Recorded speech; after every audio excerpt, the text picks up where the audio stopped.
Chamber folks for allowing us to live stream this.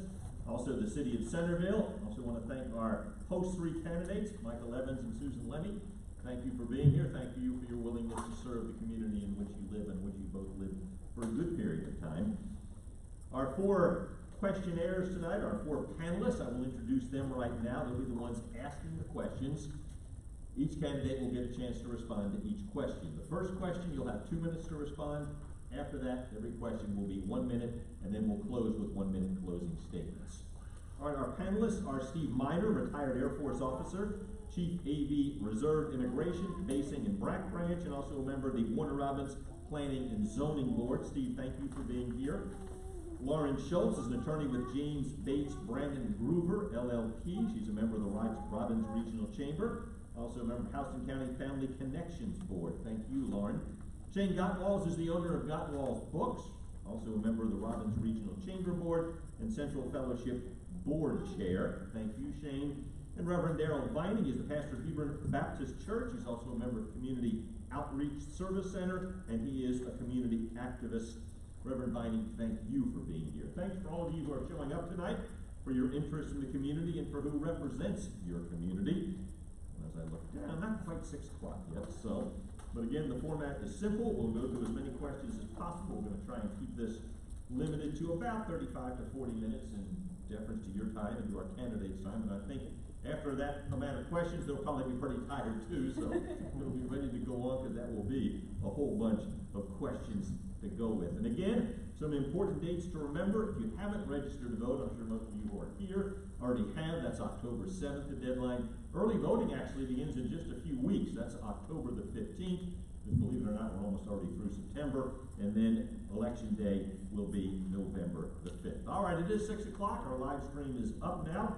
And so we are ready to go with our Centerville City Council Post 3 Forum. Again, it's not a debate, it's a forum featuring the incumbent, Micheal Evans, and the challenger, Susan Lemme. We welcome all of you who are here and all of you who are watching on our live stream. We'll begin with questions. Lauren Schultz will have the first question. It will go to Mr. Evans, and again, first question only, 2 minutes to respond. Lauren. What do you think is the greatest challenge our community faces, and what is your plan to address it? Thank you for that question. That was a good question. As far as our community here in Centerville, I think the 3 things that are my priorities are quality of life, public safety, and financial strength of the city. Public safety and financial strength of the city really fit into quality of life for the citizens, because in order for us to provide them a quality of life, we have to have taxes. We have to have revenue. And in Centerville, we have that, and we've handled it very well. We've empowered our department heads, and that's what I'm going to continue to do their jobs. They have the power to hire, and they have the power to dismiss people. I mean, you know, you look at Public Works Department, Director Brumfield. We've worked with him to do LMIG grants, the street maintenance grants, so that our citizens have good roads. We've also empowered him to work so that they can put in sidewalks. So the park that we're building down the street, one day, folks are going to be able to walk from their home all the way to the park. We're going to add quality of life things for citizens.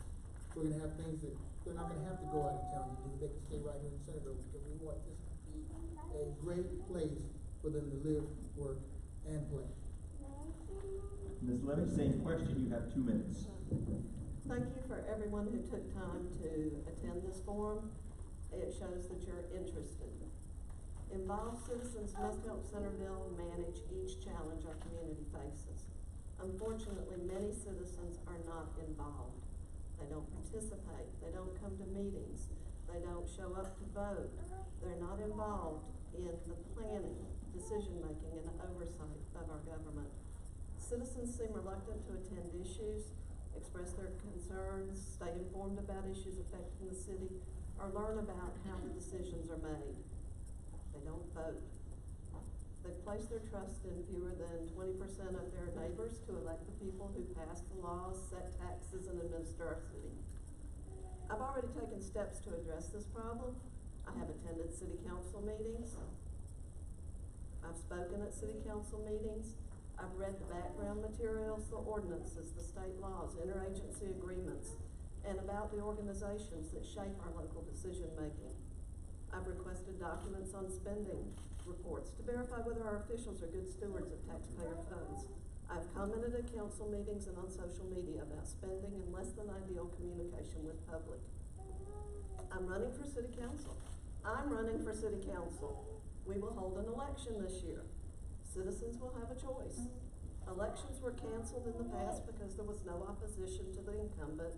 Officials were appointed and never faced opposition in an election. Centerville cannot solve the challenges of infrastructure needs, increased personnel costs, public safety, and economic growth without citizen buy-in and an understanding of where the money comes from, where it goes, and why. Citizens have to understand. They have to be pleased with what government is doing to make government work for citizens. Our next question will come from Pastor Binding. We'll go to Ms. Lemme first. And again, 1 minute now for your answers to the rest of our questions. Thank you. Thank you for your desire to serve. What uniquely qualifies you to be a city council person? Competent, capable, concerned, caring, cooperative. Coworkers described me that way one time. I'd add caregiver, customer service oriented, and citizen advocate. I listen to people. I talk to people all over the city when I'm going about shopping, when I'm going to the recycling center, when I'm going out and about in town, when I go to the beauty shop. And I listen to what they say their concerns are and how government is working for them. People do have problems. They just don't feel comfortable coming to the government meetings. They don't know how to advocate for themselves. I'm trained in research and reference. I research problems. I research solutions to problems. I look at how other people have solved those problems. And then I try to apply it to the situation at hand. I enjoy working with others to identify and solve issues before they become problems. I grew up in Centerville. I returned home to help care for my mother. Mr. Evans, 1 minute for the question, please, about qualifications for city council. The answer is simple. I want to be your counselor. I want to serve you. I could sit here and I could talk about how, I graduated from the civil leadership. I could talk about I spent 28 and a half years in the United States Air Force, retired as a lieutenant colonel. Plenty of leadership training, plenty of management training. I could tell you that I have a degree in management and leadership from Webster University. No, but none of that matters. It's all good and it helps. I'm willing to work, I'm willing to be trained.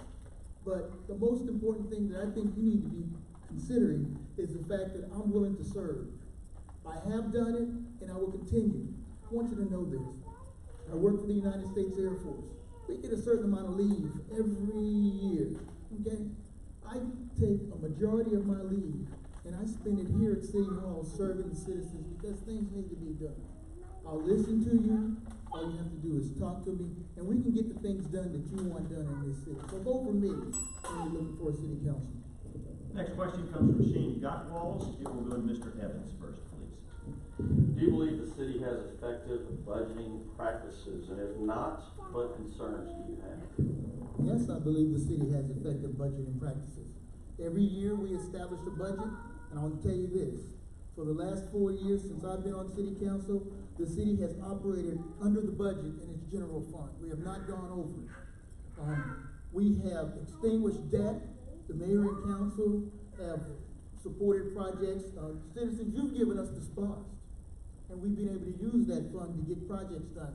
The sidewalk on Collins Avenue. You see all the work that's going on Main Street right now. Another thing, the state requires us to have a 3-month reserve, but your city council and we have decided to have a 6-month reserve so that we can continue to operate in the event something has done. Something happens.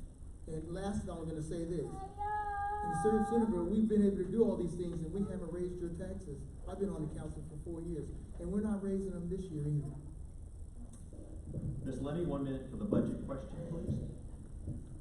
I'm not privy to the inner workings of how the budget of Centerville has been determined. I know that I've been told that each department head is consulted and identifies their needs and risk and submits their needs to the city, and then that a budget is formed from that. That is something that I would be a part of and be involved in if you were kind enough to elect me. I do think that there is always room for improvement in budgeting. I praise Centerville for having reserve funds. They have worked hard to build them. They look at projects that have to be done, and they fund projects through SPLOST, they're looking at grants, they're working on other avenues. This is something that I would continue to do. And so, as far as the process itself, until I'm talking with individual department heads and able to talk with them through that process, I can't tell you if it works for them. Our next question comes from Steve Miner, and we'll go to Ms. Lemme first. Ms. Lemme, what is your perception of crime in Centerville, and what measures do you propose to curb it? We have some crime in Centerville. We've had some major events. I don't think they could have been predicted or handled any better than they were handled. Thank goodness nobody was killed. We have property crimes. We have a lot of property crimes. And that can be a problem. My purse disappeared from my car, and I thought I'd locked the car. I heard somebody outside. I heard a car door. I looked across the street to see what was happening. My purse was gone. Thank goodness I didn't walk up on the person taking it. But we can trust our policemen to show up quickly. We can trust our police department to be there. This is a problem that is a national problem. It's a Middle Georgia problem. And I suspect that a lot of our crime is imported from other areas. It's people coming from outside of Centerville, but we're surrounded by everybody else. Mr. Evans, a crime question for you, please. So in the city of Centerville, of course, we have crime. It's something that we work very hard to alleviate, because we want our citizens to be safe. The whole goal is quality of life, like I said before. I talked to our police officer and our police chief, and they tell me that we have one of the best trained and best equipped police departments in the area, in Middle Georgia. We've got officers that have come from other departments, and they say, hey, we get training here that we haven't gotten anywhere else. So when you look out your window or look out your door, I was speaking to one of our residents just yesterday, and he tells me he feels safe when he looks out his door and he sees a police car driving by. On every shift, we have 3 officers, 3 patrol officers, and we have a sergeant.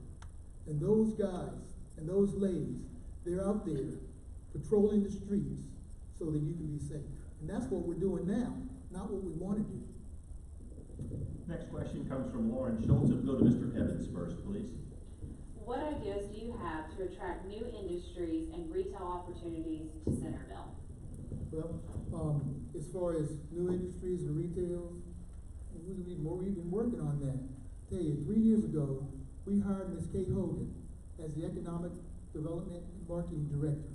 And we've empowered her to go out and to talk to people.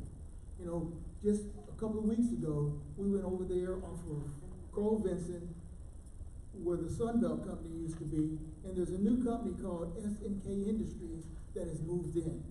They inspect F-15 wings, and their business comes from the base.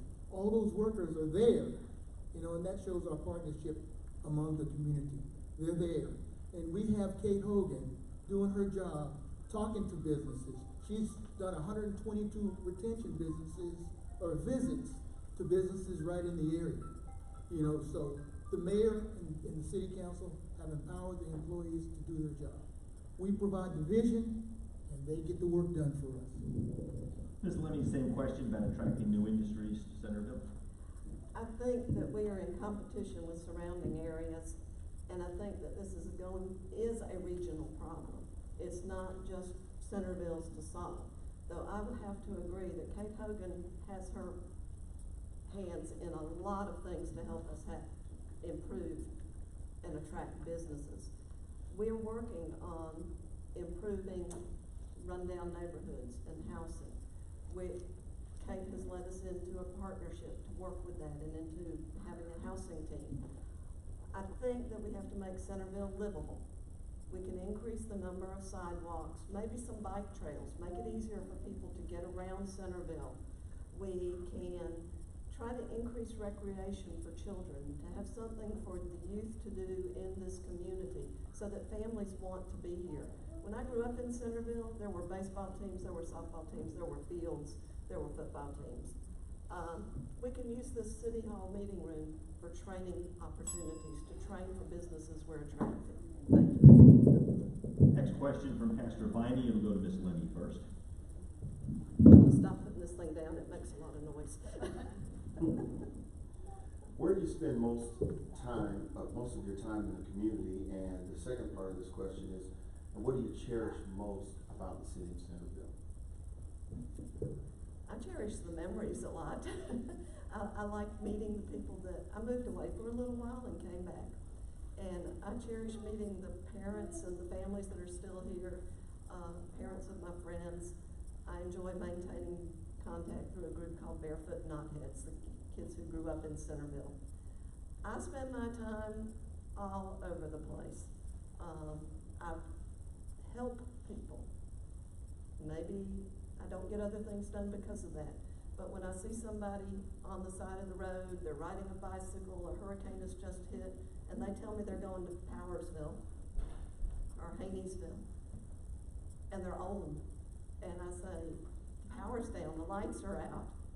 Can we put your bicycle in my car and I'll take you home? I help people. I pray for people, and prayers are answered sometimes, and I'm able to provide a wheelchair for somebody.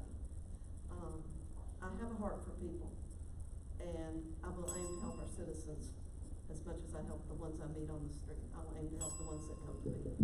Mr. Evans, the question about community pride, what you cherish most about Centerville. Well, when I moved here in 2007, I looked around, my wife and I, and tried to decide where we wanted to live. We looked over there in Warner Robin. Big city, nice city. We looked at Perry. Smaller city, nice city. We looked at Centerville. Best city. And I think we'll all agree with me. You know, and I spend a lot of time at City Hall, to be honest with you, because there's work to be done. But then when I get out in the community and get a chance to walk around and talk to people, you know, and find out their concerns, you know, they'll stop and they'll talk to you. They'll stop and talk to me. And that way I can bring their concerns back. But, you know, I'm with a group, we do highway cleanup, just to keep the community clean. We raise money for scholarships that we give. We get out $35,000 worth of scholarships in the last 10 years, just to graduate high school seniors. And those are the things that I do in the community to help. Thank you. The next question from Shane Gottwalls, and we'll go to Mr. Evans first. Centerville has a reputation for being a police speed trap community. With a vision set forth in regards to the new proposed Center Park and downtown development, is there a fear this perception could potentially impact business development? You know, that's a good question. Centerville I've talked to people and they've come through Centerville and they say, man, I got a ticket in Centerville. I said, well, what was it for? Well, I was going over the speed limit. Well, don't you expect to get a ticket anywhere going over the speed limit if you get caught? You know, I personally, I kind of like that reputation because it deters people from coming to Centerville and doing things that are going to be not beneficial to our citizens. As far as Center Park, it's going to be a place where people can gather, they can relax. Our citizens, it's going to be their park. There are going to be people from other places that come, you know. Anywhere you go, all you have to do is obey the law. And you don't have to worry about getting stopped by law enforcement. Our police officers are out there to make sure that the quality of life of our citizens are maintained. So, you know, I hate that we have the perception, but don't break the law. Ms. Lemme, the same question. This is not an unknown perception. When I worked in Macon, I heard even from deputies for the sheriff's department about how they had to be careful coming through Centerville. To be honest, I've gotten a speeding ticket in Centerville. I really don't think they target anybody who's going less than 10 miles over the limit. So I don't think that it's a speed trap. I think that they are writing honest tickets, and people don't like to get caught. As far as perceptions, our officers are patrolling the whole city. They don't have time to concentrate just on writing tickets. They are protecting the interest of citizens. They're sitting on street corners near our homes so that when somebody's walking through the neighborhood that we don't recognize, we can go up to that corner if we don't want to mess with calling 911 and all the delay, and say, can you take a drive around the neighborhood and see what's going on here? And they do. So it's unfortunate we have that perception. I think it's improving though. Next question from Steve Miner. It goes to Ms. Lemme first, please. Perfect segue. Okay. Recruiting and retention of our brave law enforcement officers is a challenge nationwide. Are you satisfied with the recruiting and retention strategy currently in place at Centerville PD? And if not, why not? And what would you do to change it? Well, I'm not sure what their written strategy is, to be honest. I'm not inside enough to know that. But I do know that recently City Council voted raises for the police department, for city employees, to bring us on par and to make us competitive with the local area, with law enforcement in local area. In fact, Warner Robins had to increase salaries after we did. I think it's important to stay on par with salaries. I think that it's important to use the resources at hand when we do hiring. We need to look at post reports and things like that. Quite honestly, a lot of places will not tell you anything more than somebody has worked for them. So we do have to rely on reports that are available to hire good officers. I don't know why people might leave. Better pay, better opportunities for advancement. Maybe some restructuring might be done to create more levels of promotion. Mr. Evans, same question about the police force maintaining it. You know, we empower our police chief to run the police department, and he does a good job. Things are getting better. Nationwide, just as you said, and here in Middle Georgia, it is difficult to keep a police department fully staffed. But I want our citizens to know today that our police department is fully staffed because the mayor and the city council had the proper vision.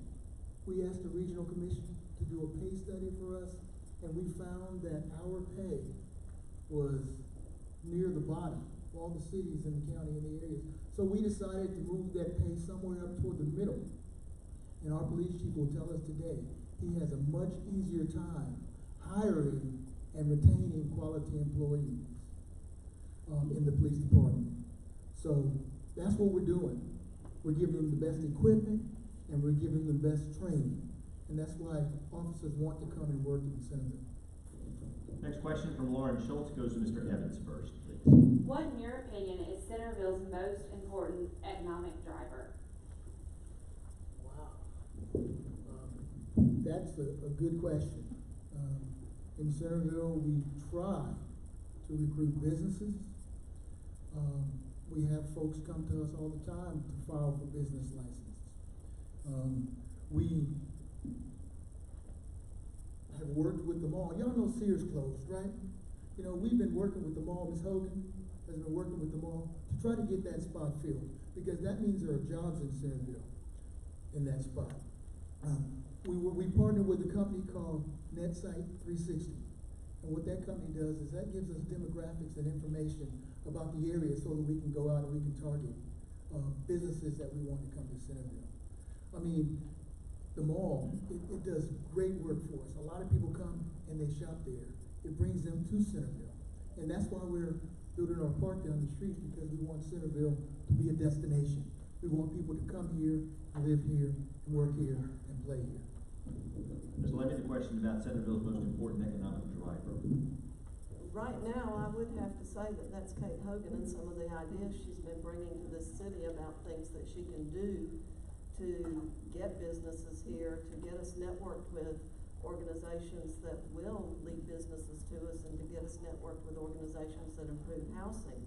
She's doing an awful lot of work, and in the midst of that, she's getting good support. I'm not gonna say, as far as our biggest draw though, it's got to be the quality of life. The schools help a great deal. The quality of our schools, the fact that the streets are maintained. All of this started years and years and years ago with concerned citizens who started the community of Centerville in the 50s and volunteered to build it and to set the foundation for what it has become today. And that's our strength, our history. Next question is from Pastor Viney, and goes to Miss Lenny first. There is currently a tax exemption for senior citizens in the city of Centerville.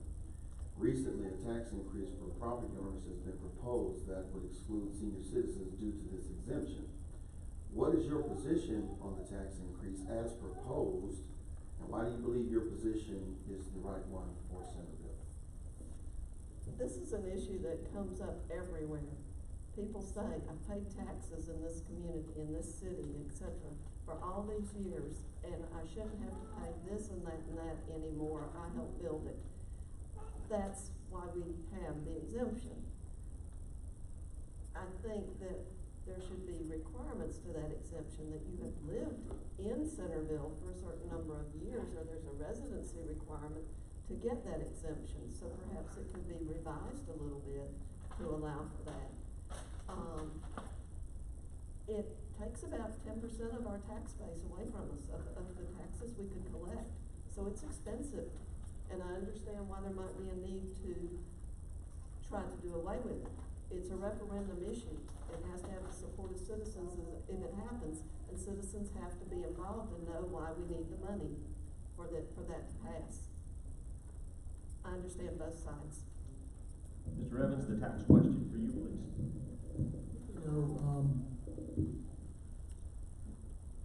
People work hard all their life. They save what they can. They want to live in a community, and they want to live respectfully. They want to live a decent life. Everything costs, and everything is going up. And as a city, we are working on making sure that we have the revenue to do the things that we need to do without having to get rid of that exemption. Okay? Again, the tax issue, you talked about a tax increase. Really, it's not a tax increase. You have something that's called a rollback rate, and that means that we'll roll the tax rate back to whatever it costs or whatever it takes to bring in the same revenue that we brought in last year. But this year we decided to keep it the same because we knew that we were having revenue come in from new building. Next question from Shane Gottwald goes to Mr. Evans first. As a council member, how will you encourage, and Mr. Evans, how have you encouraged property owners to revitalize their properties to improve the city's appearance? We have some blighted properties in the city, just as any city does. We have a code enforcement officer who has an opportunity to go out and to talk to people about their properties. And sometimes the property owner is absent, and sometimes the property owner is living there. And what we can do, and what we have done, is encourage them to take care of it. Sometimes it's an older person, and they don't have the funds. So what we have done, again, is we've empowered our department heads, namely those in the economic development area, and we have applied for grants. Crestwood, their sign and their subdivision is falling down. And Ms. Hogan has been working with them, and they're working on getting the grant to fix that sign so that we can get rid of some of the blight. Linda, your 1 minute for your answer, please. Thank you. I talked with Rebecca Tidings, who is our city attorney, and there has been a concentrated effort to identify absentee property owners and to locate owners of properties. this has helped tremendously in getting some of the worst housing improved, or at least the yards maintained and the houses look better. That kind of effort is what it takes. Macon recently had to sell houses that couldn't come off the roll any other way, get it back into private ownership. And that's what you've gotta do. You've gotta get properties back into private ownership or redevelop them in some way so that they are revenue producing and are not blighted properties. I'd say run for city council. Made me improve my property because I knew people would be looking at it. Next question comes from Steve Miner. It goes to Ms. Lemme first, please. Yes. Centerville is somewhat unique in that council members actively supervise specific departments. How would you approach this management role in a way that balances holding those departments' heads accountable for the performance, but at the same time maintaining good relationships with them? It's a fine line to walk. Centerville has had city managers in the past. That adds a level of administration. They do supervise individual departments. I think as long as the councilmen are rotating, they're not always dealing with the same people. The people have different people to be accountable to, but it does create an uncomfortable situation, I can imagine. I've always worked directly for the supervisor that I had, and she answered to a board. The board had no direct supervisory role in running the library. They had a leadership advisory policy role. Mr. Evans, same question about council where they manage departments. Well, I can tell you, I've lived that situation. Since I've been on the council, I've had an opportunity to have oversight, is what we call it, over administration, over the fire department, over the police department, and the other department, economic development. And I'm gonna tell you this, if you have a relationship where you respect them, and that's what I've done, you make sure that they understand what your goals are, you make sure that they understand what direction you want them to go in, it's not a problem. In Centerville, I don't know about other cities, we work together as a team to provide the best quality of life for our citizens. Having oversight over the department, it works. It's worked for us. I've been on the council for 4 years, and that's the only way that I've seen it. All right, we're a little over 30 minutes in now. To be respectful of everyone's time, we'll have 2 more rounds of questions, and then we will have closing statements. Next question will come from Lauren Schultz. Do you believe that Centerville has enough affordable housing? If not, what are your plans as a candidate to address that issue? So I knew that question was coming up, Lauren. You know, we've had, during my term on the city council, a couple of companies want to come in and build affordable housing in Centerville. You know, you got to say everybody needs a nice and a safe place to live. There's gonna be somewhere sooner or later. Warner Robins has a couple of places. But the company is not gonna come somewhere where they can't make money. That's their goal, and we know that. And Centerville hasn't been that place. Every time they've come, the regional commission has not approved their application. So we haven't had that issue here. But sooner or later we may. And when and if that happens, we're just gonna make sure that they abide by the laws, the rules, they build the type of housing that fits the community. Ms. Lemme, questions about affordable housing in Centerville? We have a lot of affordable housing in Centerville. A lot of our older properties cost less per month to live in than it would cost you even in an affordable housing development. So I think one thing is that we have to keep those properties maintained and producing families and being a place for families to live.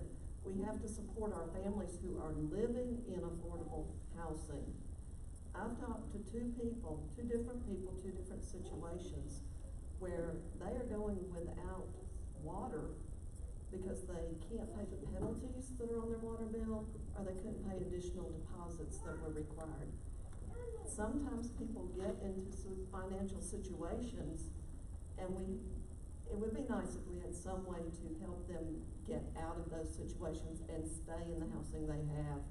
But affordable housing for elderly and disabled is needed in this community. That it would serve our residents that we have now. Thank you. Final question comes from Pastor Viney and goes to Ms. Lemme first. How would you be an advocate for smart growth in Centerville to balance the needs of both residents and the business community? You have to be very aware that where we can grow is in somebody's backyard. It's going to be close to a residential area of some type. We're relatively landlocked. So what we have to do is to encourage and require good barriers between residential areas and commercial areas. We have to encourage the business owners to maintain those barriers. There's been a walkthrough between a residential neighborhood and commercial establishments on Watson Boulevard for a long time. And the fence has been broken and down, and somebody's hung up razor wire now in 2 spots, but it's being crawled through. We've got to maintain barriers, maintain standards, and maintain the privacy of the neighborhoods through good barriers. Mr. Evans, same question about smart growth? You know, we, in the city of Centerville, we are concerned about our citizens and the quality of life that we have. Let me give you a good example. We had a tidal wave car wash that wanted to come over here on Watson Boulevard, right beside the Del Taco, between the Del Taco and the bank. They wanted us to rezone that, and we have residents that live right there. You know, and can you imagine what it would have been like for them if we would have rezoned that? But we told them no, we weren't willing to do that because we know that it would have been a madhouse over there, and we didn't do that. You know, in Centerville, yeah, we're landlocked almost. We're surrounded by water robbers on 3 sides. But I tell you, we can go north. That's the way we're going to have to grow. And so, as we look at our plans in the future, that's where we got to be looking, because we want to make sure that we have a balance between residential and commercial. Our candidates are doing so well. We'll fit one more question in before closing statement. Thought y'all were done. It's getting hot up here. We'll make this a good one. Consistent, clear communication between citizens and their elected representatives is vital for a strong community. Do you see opportunities to improve communication between the city council and citizens? And if so, how will you help increase communication and strengthen this relationship? 478-808-9728. Call me. That's my cell phone number. Any citizen in the city, if you have something you want to talk about, if you can't communicate like that, come on. I'm willing to talk to you. I've been serving you for 4 years, and there are many citizens in the city that I have talked to, and we've been able to solve some problems. But you got to call. Sometimes you hear people, well, you don't get anything done, but you got to call. Yeah, we can see some things that are going on in the city, but we can't see everything. And we're here to serve you. You elected us. I mean, call me. I want to help. Ms. Lemme? I have to say that the first thing that we have to do is remember that government officials serve the citizens, the good, the bad, the ugly. We have to listen to our citizens with respect and honestly listen to and respond to their concerns, whether it be in private or in public. We need to know what their complaints and needs are. Elected officials are in office at the will of the citizen. They must be able to accept criticism graciously. We as citizens have a responsibility to vote and to stay informed and to make our concerns known to city officials. But we also have a right to be treated with respect, not to be ridiculed, harassed, bullied, threatened, or gossiped about by our city officials. And this has to stop. All right, 1 minute closing statements. We'll start with Ms. Lemme and finish with Mr. Evans. 1 minute closing statement. Ms. Lemme, you're first, please. I really do look forward to serving, sorry about that. I really do look forward to serving the people of Warner Robins. People of Centerville. See, we're so surrounded, and I grew up here, and I live here, and I'm proud of it. I think that we need to work together. Citizens need to hold their government officials accountable. They don't need to be afraid to speak out. Government officials need to be willing to listen to citizens. And I think in general, they are, but it needs to be available. Information needs to be shared in public. Complaints need to be shared in public. Solutions need to be found in public. Mr. Evans, 1 minute closing statement to finish us up tonight, please. This is public service. Public service requires sacrifice. I want to be your city councilman for the next 4 years. I'm willing to make those sacrifices that I would have to make to serve. You come and talk to me if you have an issue. We'll get it solved. There's a lot of stuff that I have written down up here that I wanted to share with you that's going on in the city. And I want to encourage you to remain afterwards so that we can continue to talk about your city.